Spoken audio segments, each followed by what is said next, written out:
Question number 1 నిగమ సభ అనగా answer option C నగర శ్రేష్ఠుల సభ.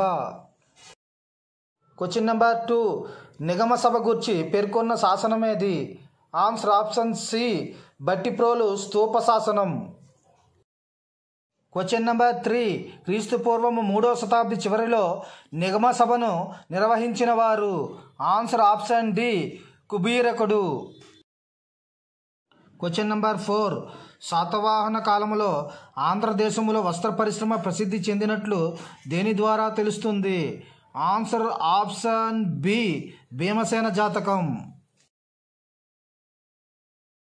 Question number 5 అశోకుని సమకాలికులైన శాతవాహన రాజు?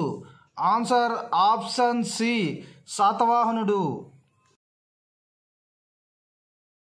క్వశ్చన్ నెంబర్ 6 వందనామ గోష్ఠుల గురించి తెలియజేస్తున్న శాసనం ఏది? ఆన్సర్ ఆప్షన్ సి ధాన్యకటక శాసనం.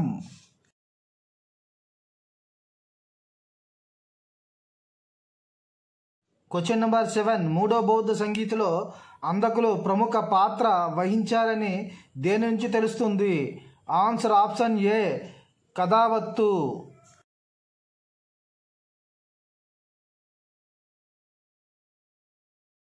క్వశ్చన్ నెంబర్ 8 ఆంధ్రదేశంలో రాతిని తొలచి నిర్మించిన ఏకైక బౌద్ధ గుహాలయం ఏది?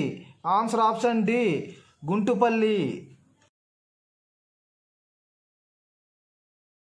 క్వశ్చన్ నెంబర్ 9 ఆంధ్రులకు 30 రాజ్యాలు ఉన్నట్లు తెలిపిన వారు? Answer option A ఏరియన్.